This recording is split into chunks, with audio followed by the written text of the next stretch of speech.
Okay, hi, I'm Amber and I'm an alcoholic and an addict and I'm from Detroit, Michigan. I am very nervous, you guys, which I don't know why, but I am because I love all of you. And two things, I swear a lot sometimes and sometimes I cry, and Becca's gonna have me crying before I even started. So we're off to a great start. Um, so I guess I'll just dive right in. I didn't have any kind of a bad childhood. I didn't have anything traumatic that happened to me when I was young that set this in motion. The only real big thing of note is my father was an alcoholic and an addict, but like myself, the dry goods were secondary to the alcohol. The alcohol was always the problem. Um, my dad was a wonderful human being. Of course, there were moments where he was drunk and he would rant and rave and yell, but I was never abused. I was never beaten. My mother wasn't. My mom and dad met when they were 13 and stayed together till the day he died at 53, almost 54, of a massive heart attack. I was very close to my dad, but I'm sure there's parts of that had affected me, later on in life, even though there wasn't anything hugely traumatic. I did grow up in an alcoholic household where it was very accepted. My mom's a magical, mythical creature that can drink half of a beer and decide that she doesn't want it anymore. um, but my dad was 100% very much an alcoholic. I I mean, it was like I had a cool childhood. My parents were bikers and biker slash hippie rock and rollers. I grew up in a small house. Um, I had wonderful grandparents, two grandmothers who were both single mothers in the 50s. My grandfather on one side was a massive alcoholic who, when he found out that they were married, but my grandmother married him when she was 20. And right after they got married, he was like 35 or something. That she found out she was having my mom and he got really crazy on her. So my grandmother made the decision in 1955 to become a single mother, and that was very unheard of. And she went on to have a very successful career as an accountant. I was very close to my grandmother, my mom's mom, and my dad's mother. My grandfather on that side was a massive alcoholic, and all three of my father's brothers were as well. So I come from a long, strong line, you guys. The apple did not fall far from the tree by any means. Um, but I was close to my dad's mom as well, and I was close to my uncles. On my mother's side, she was raised by my grandmother's nine brothers, and so she always had a father figure and a lot of great strong men in her life and a lot of great strong women. I come from my family's. I have a great family. I have really no complaints aside from, like I said, my grandfather I was never close to on my dad's side, but other than that, I'm still very close to a lot of my family. It's big. Again, even on my mom's side, very acceptable. Every get together is centered mostly around drinking. I say this all the time. My cousin had his baby shower for his wife at a bar. So if that tells you anything, like a nighttime baby shower at a bar. Um, but like I said, there was never any like big traumatic thing that had happened to me. That came later on. I feel like women, especially, a lot of us get into alcoholism our alcoholic career later in life. Something seems to happen traumatically, typically with most women. Men, it seems more like it's younger. Not that traumatic things can't happen or set it off later on in life. It just seems to be like from what I've learned in AA. Oh, I meant to say I have 316 days of consecutive sobriety, and that equals out to 10 months and 12 days. I meant to say that at the beginning. Um, I'm a chronic relapser, so for me to have this kind of time is absolutely amazing. I'm very proud of myself. So I went to a private school, a Christian school, which I think is part of why secular AA works better for me. I had a lot of bullying that happened at that school. I had a lot of more mild religious trauma than some people deal with, but it really affected me. I was always different. It was a small school. It was, privately paid for. So I was on the lower end of, I guess, economic wise of the people that went there, but my parents busted their ass and they didn't necessarily send me there as a moral thing, even though my dad was Catholic, even though he wasn't a hardcore practicing Catholic, and my mom's Christian, and I was raised around that. It was never pushed it home. It was talked about and implied, and we prayed, but it was never like traumatic there either. Like I said, my parents were very open minded. My dad was all tattooed up, long haired. It was ass when he died. You know, he was rock and roll dude, and so it was. I was very lucky that I had parents that were open minded and critical thinkers. That it was never pushed on me, and it was never something that like was oppressive or ruled their lives to the point of, you know, uh my mom's best friend, two best friends are two gay men. And so like they had been friends since high school. So it wasn't to that point, you know what I'm saying?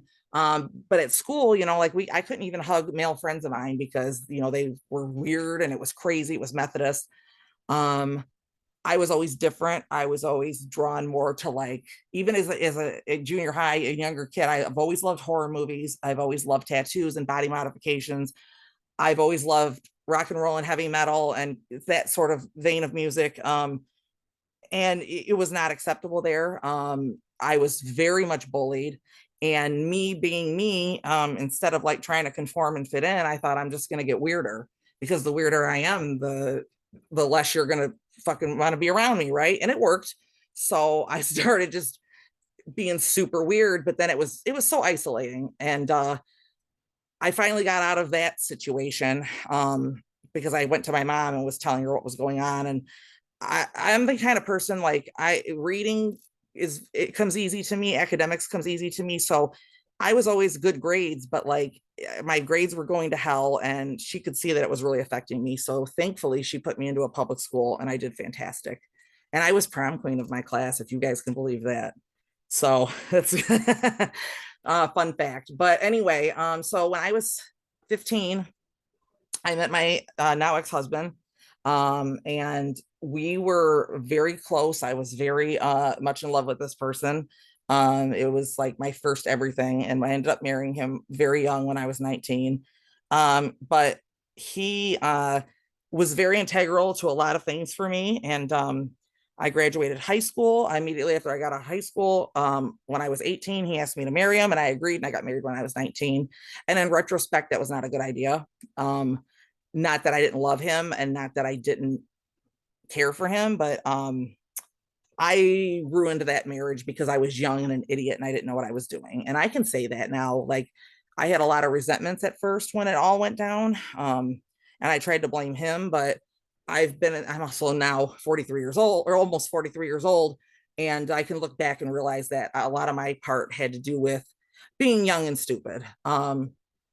We, let's see, I had moved from Detroit. I moved to Adrian, Michigan. Actually, Fairfield, Michigan. If anybody's from Michigan, it knows.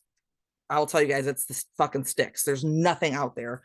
I hated being out there. He took a job out there, and his family lived out there, and it was another huge detriment, in my opinion, towards my marriage. And the only good thing that came out of that was I got fired from the job that I got out. Well, I got laid off, but I call it firing. I don't think they could afford to pay me, and I don't think I was doing very good anyway. It was an insurance job, and it was hard, and I didn't understand it. And they one day my paycheck wouldn't go through, and then on Monday I'm getting quote unquote laid off, and I'm like, yeah, you can't afford to pay me. And thank God, because it was, well, thank the universe that it was horrible, because I was not doing well there. My mental health wasn't doing well. I drank a little bit at this point, but it was very social. Like when I got married at 19, I drank one drink at my wedding, and I would have a beer now and then. I smoked a little bit of weed here and there, and that was it. I had tried things.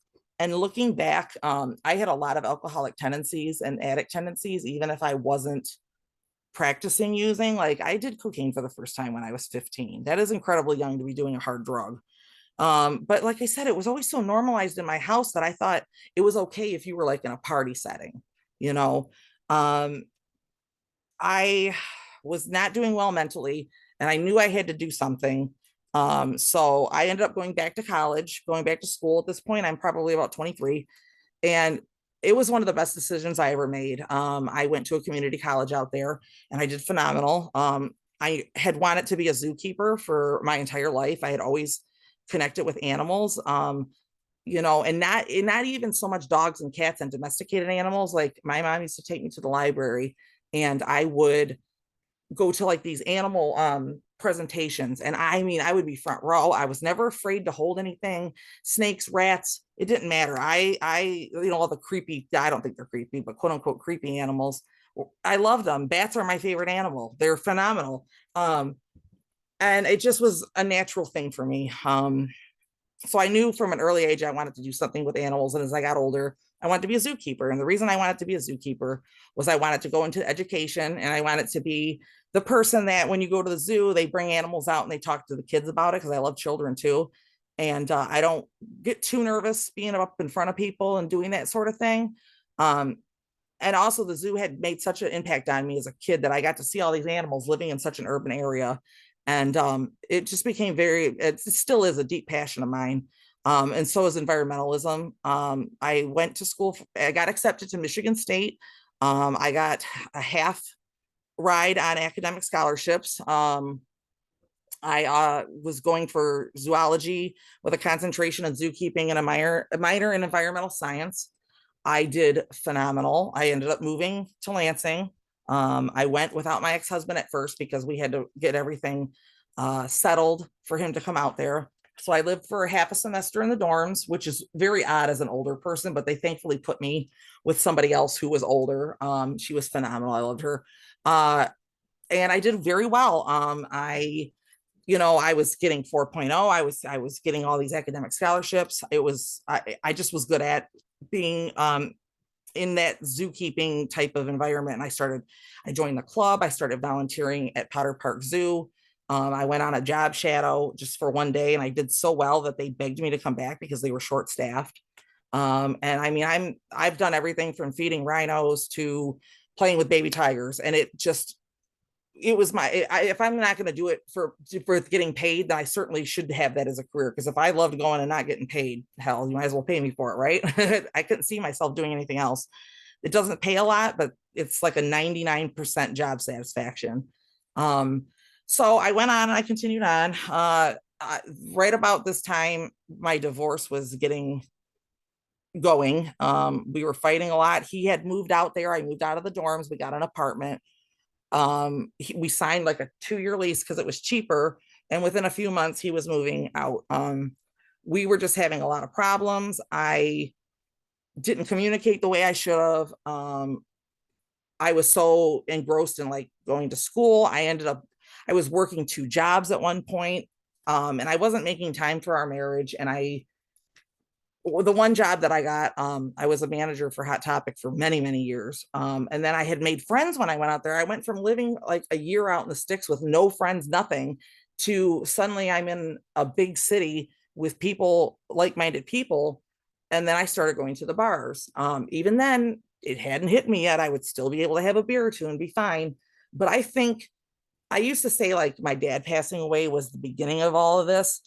I think it was kind of already pushed into the works with this divorce. And like I said, I was going out all the time. I wasn't home, but I was 23 years old, I didn't know any better, I guess. So let's see.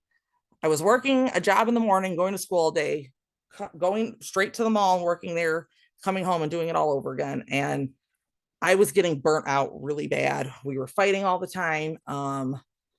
It just was a bad scene, and he moved out. I had gotten a roommate, and like I said, I brought up that 2-year lease because a few months in he had moved out. So now I'm like stuck with this lease. I have all this financial strain on me. Thankfully the girl that I moved in was was an earth angel. She was wonderful. And it was a lot all at once. Right after that, my grandmother had a stroke, my dad's mom, and she was home alone, and she laid there for I don't know how long. She didn't pass away, but it really was bad. I went straight down there when it all happened. My dad was beside himself. My dad was very close to my grandmother. And a couple of weeks later, she passed away. It was sudden. I mean, we knew she had a stroke, but the stroke was sudden. And like 2 weeks later, she was dead. And my dad's brothers, especially his one brother, my grandmother was a millionaire when she died. She had built herself up with her career so well. She also worked in like accounting and offices and stuff. So my other grandmother did, that she made her money. Like she did not need my grandfather. And my uncle, found out that he was being taken off of her estate, and my dad was going to be the executor, because my uncle was I was a cocaine addict, and he was blowing through all of her money. When he found this out, she had the strokes, ironically, right after that. And I maintain to this day that he found her and left her there. And I have my reasons for that. He did. I just maintain he's passed away now from an overdose. Actually, all of my dad's brothers are passed away. One was related to alcoholism, one to drug addiction, and the other was a medical problem. He wasn't actually too bad compared to the other three, including my father. Um, my dad was beside himself after my grandmother died. And then my uncle proceeded to fight my father for what was his part of the will. It put an immense amount of strain on my father.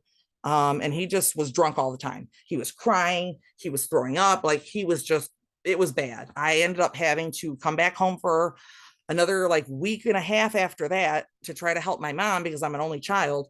And my dad was just, it was horrible. Um, so a month almost to the day, my dad died of a massive heart attack.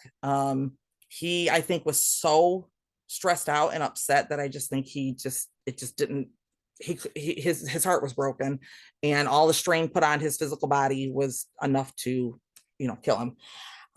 This was out of nowhere. My mom and dad, I had just talked to him the day before on the phone, and thank God, the last thing I say, thank God, I mean that loosely, habit, but they were supposed to come to my house.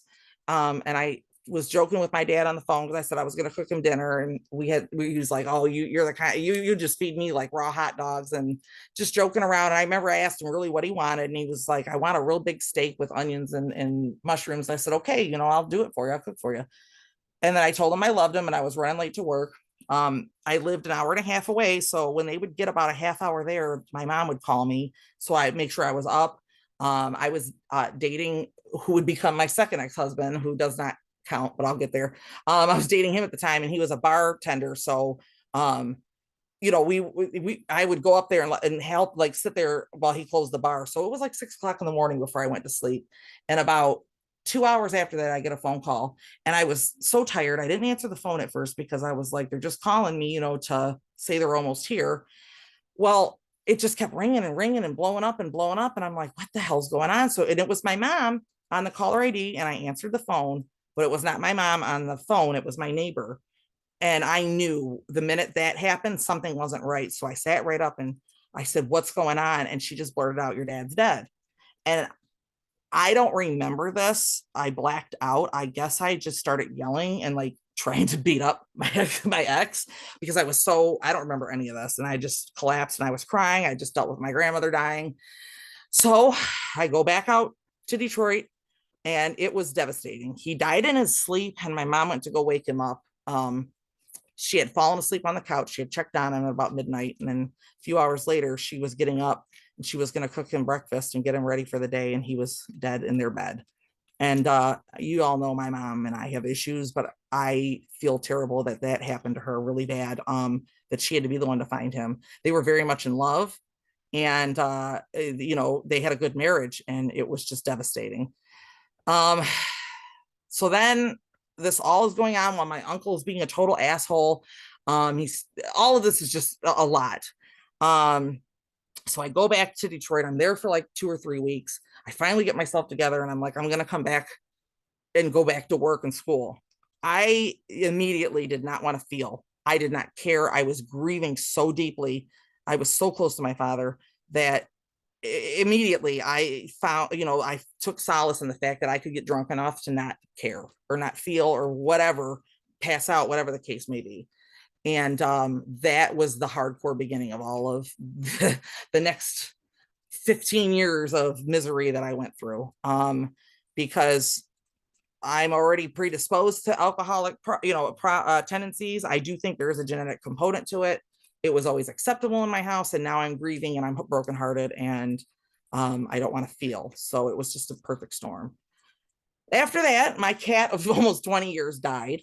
So more death. After that, in January, so this happened in May of 2008, January of 2009, my other grandmother dies out of nowhere. She got a blood infection and just died like right after it happened. So now my whole world is gone. And by the time, and this is very hard for me to say, it took me a long time to be okay with this. By the time my mother's mother had died, and who I was very close to, I had had so much pain and grief that I did not grieve her. I didn't feel anything. I was empty. I was hollow. And I couldn't even talk about it. I didn't even care to talk about it. And I had to open that all up later in life and grieve her because it really messed my head up for a long time. So now I am having some health problems, some things are going on. I'm having all of these panic attacks. So I go to the doctor and they prescribe me Xanax and do not tell me anything about this drug. And I ended up I have abused it. I can't say that because I have taken more than I should have later on. But at the time, I was taking it daily like they told me to, which you guys know is horrible while being an alcoholic. And also, it is the same part of your brain that is affected when you go into withdrawal, and you can die from just stopping. You can have hallucinations, etc. Um, then I ended up getting addicted to painkillers. And again, the dry goods were always secondary. Alcohol has always been the main problem, the one I couldn't quit. So now I have no idea how I'm not dead at this point, or that I have a liver problem. Uh, I'm out of control at this point. I mean, it was quick for me. It went downhill fast. I'm blacking out. The pills made me black out. If I just drank, I was fine. I married this man I did not even give a shit about. I at my wedding, my second husband, I was like, I don't love him. I don't want to do this. But I was so messed up and I was drunk. He was an alcoholic. And he was the type of alcoholic. He was the Jekyll and Hyde person too. Like he was the most calm, chill dude until he got a fifth of scotch and a 12 pack in him. And then he was smashing my shit, putting holes in the fucking walls. And it was volatile. He was in denial. His family was in denial. He got a drunk driving within a month. It was horrible. I finally was like, I can't live like this anymore. About a year had went by, and I was already like, I'm divorcing him. I can't even remember what day I got married. If you guys want to know how much I gave a shit, it was in August. I know that. Um, at this point, I'm not going to school. I had to quit. I quit one of my jobs. I'm just spiraling at this point. I am so fucking drunk constantly, constantly.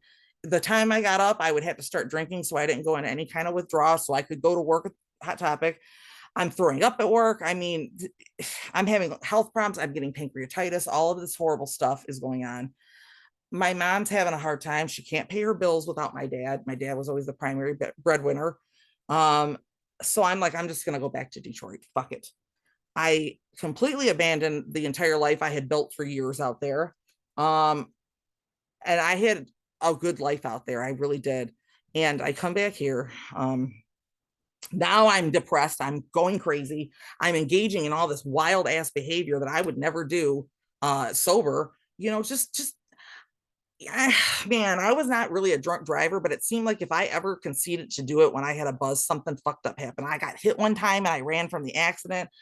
Another time I sideswiped a pole in a parking lot and then the cops came, but I waited like a few hours and told them I had fell asleep, which I did to sober up. And the cop came and I lied and said I came out and it was like that. And I had full coverage insurance and they fixed it. Like I got so many lucky breaks, you guys.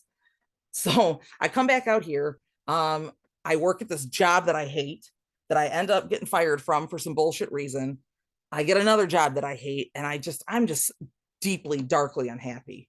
Um, I'm going from like a failed relationship to another failed relationship because I think I was looking for something that sobriety would have offered wonderfully, but I didn't think that at the time. So that's about 2009, and a friend of mine strongly suggests I go to AA.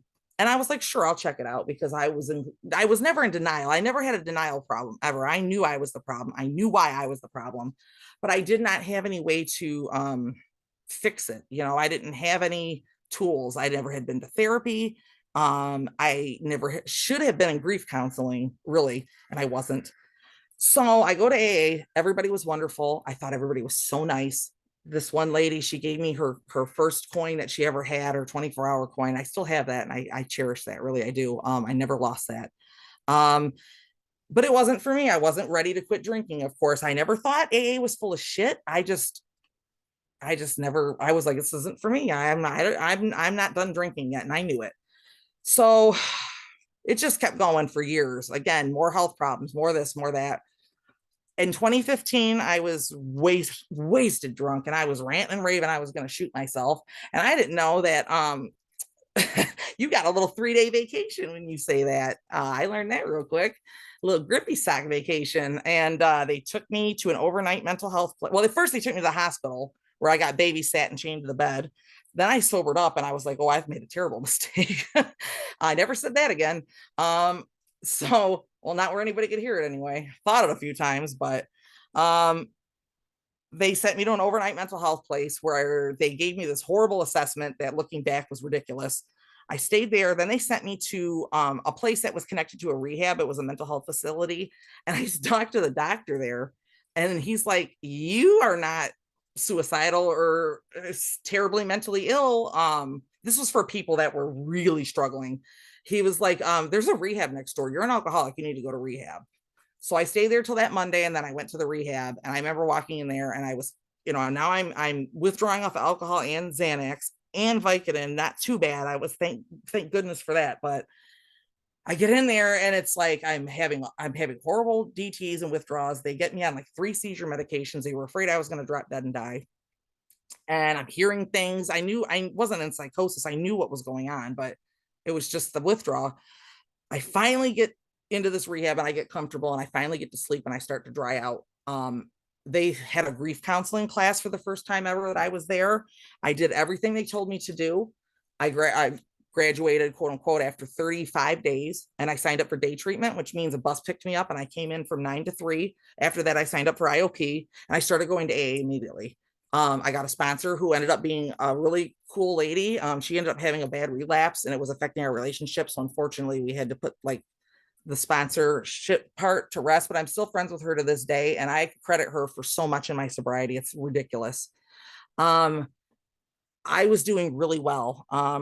Now enter my son's dad, who's an alcoholic addict and a narcissist and undiagnosed BPD and has no reason in his head to ever get fixed or go to therapy or do anything to try to better himself. And little by little, I stopped going to meetings and stopped participating. And of course, I start to get abused early on. When it comes to somebody who is abusive and they know what they're doing, I've been told, I've heard it as like a frog in a frying pan. You don't put the frog in a hot frying pan because he'll jump right out. You turn the heat up slowly, right? So it starts as little things and ends up becoming big things. He has put his hands on me, and ultimately that is why I threw him out. He tried to jump on top of me when he was drunk and choke me while my 1-month-old son was in a bassinet next to us. And that's when I finally was like, you got to go. It was more financial control, mental control. You can see this person, you can't see this person. And the way that I relapsed, we were together 4 years, almost 5. And it was a nightmare, a fucking nightmare. And I could not get away from this person. I was constantly told, I don't give a fuck about you. After I had our son, my son wasn't an accident. I was so messed up in the head. I was told that 2 weeks after giving birth that I was a fat ass. I looked like Jabba the Hutt. I used to be hot. I should get back to the gym. 2 weeks after I give birth. And I had a horrible pregnancy and it was horrible. I had relapsed far before my son was born. I ended up getting addicted to heroin because they were putting crack down on Vicodin. And then I can't say that word.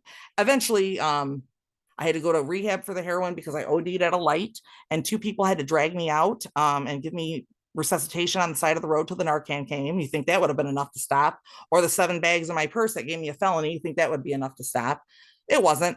I went on to then have a crack addiction that was out of control for a very short amount of time. And I'm sick to death to even think about what happened during that. I had a heart attack during that time. I mean, I could just keep going on. You think any of this would have stopped me? I did stop while I was pregnant, and I did stop for quite a while when my son was born. And I did leave the house to partake in, dry goods. I made sure my mom could help me when I would want to drink, because I had went into binge drinking at that point. Because I couldn't drink every day with my son. I was a good mom to him in the idea that I took care of him. He was fed, he was changed, he was loved. but I don't think you can be a very good mom, even with a hangover. That's a detriment to your body. And I just wasn't doing what I feel like I should do. In and out of AA, chronic relapses. I would get months here, months there, da da da da. But then I would lie. I would get guilt and shame, which totally crippled me. And I didn't know what to do. I just couldn't stop. I have no other way. I felt like if anybody said demonic possession was real, that's what I would never put it to like some supernatural thing. That to me was demonic. If I had to define demonic possession, because no matter what, I couldn't stop. I didn't want to do it, but I didn't know how to stop. And when they say it's an obsession of the mind and an allergy of the body, I really truly believe that. So thankfully, I had roots in AA. It was traditional AA. I had never been to a Zoom meeting, so I went back.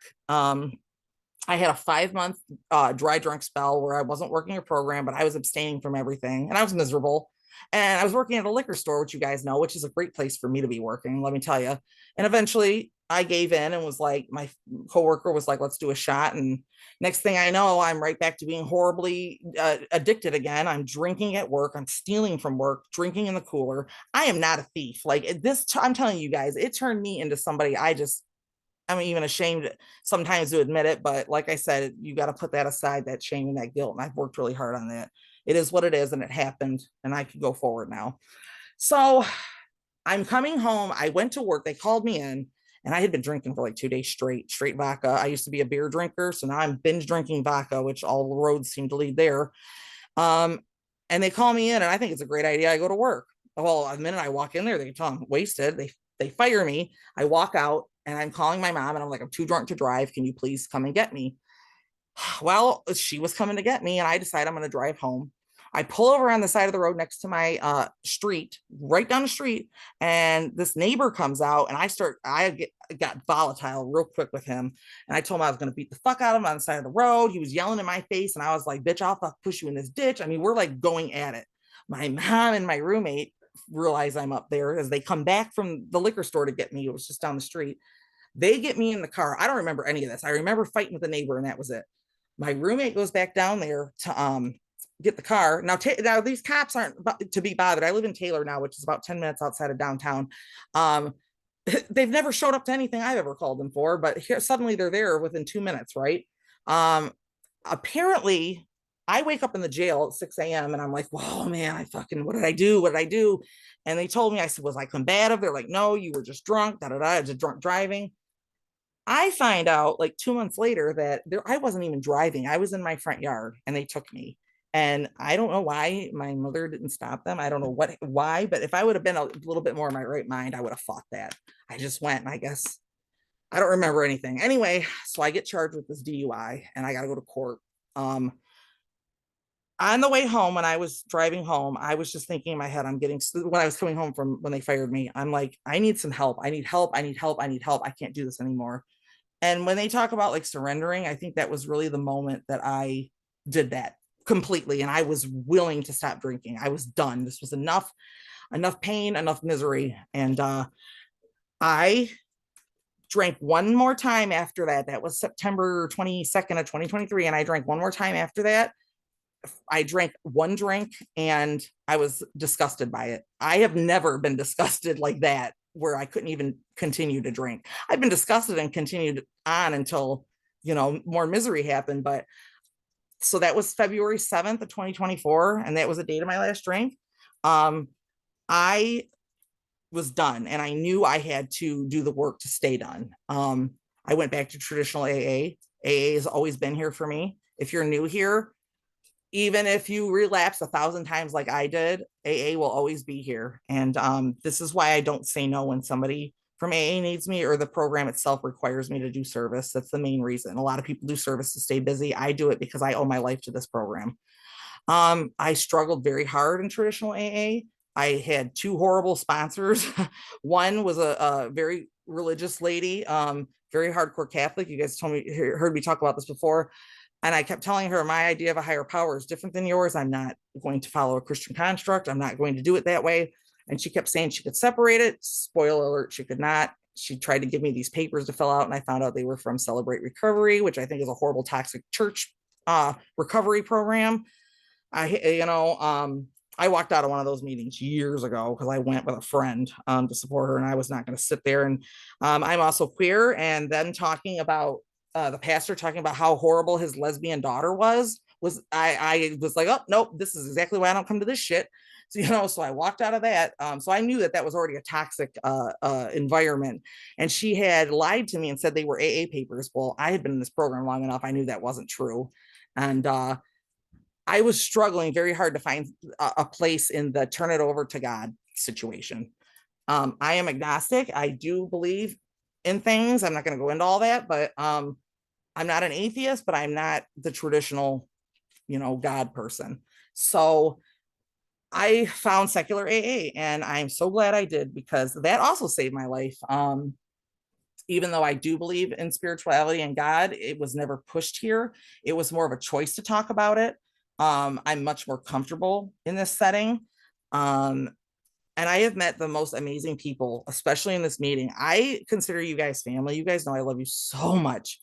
I was lucky to meet a wonderful human being who I share a lot with, and he and I are very close, and it's amazing. And I love being with somebody in a relationship that is also in the program.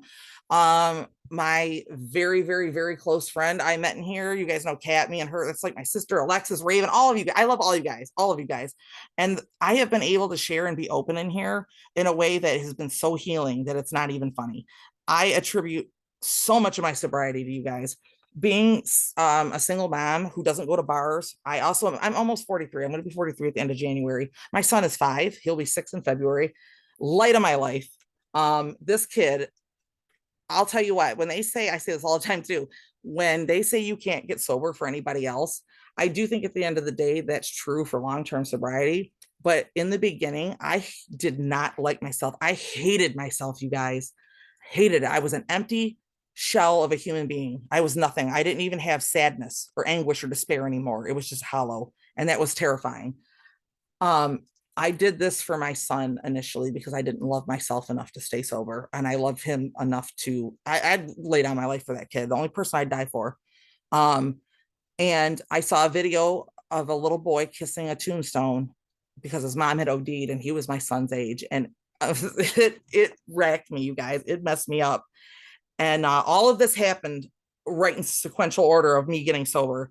I also got diagnosed with pretty severe ADHD and got medicated and proper therapy for that. I credit that strongly to me getting sober. It is a dopamine deficiency, and that I medicate it properly with dopamine, and I medicate and I'm therapy. I have proper therapy. Um, I know how to work around my disability now, and I know what it is.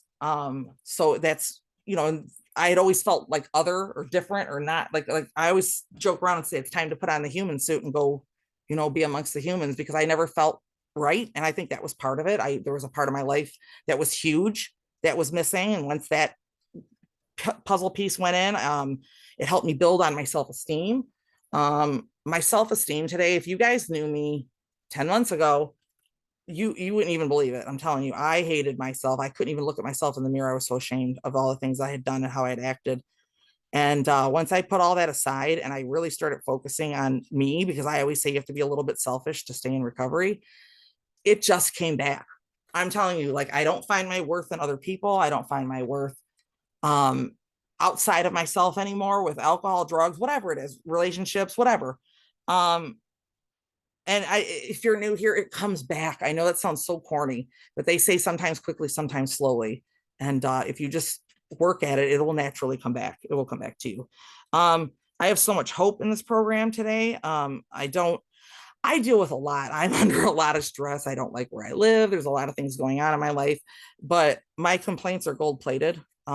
Really, I mean, I do struggle with things still, but I stay in therapy and I stay in AA and I do what this program tells me. And I have learned to set better boundaries. I've learned to manage my anger issues, which were a huge problem for me. I've learned not to be a vindictive asshole, which I can be easily. Um, and just stepping outside of myself and doing this service work and helping people.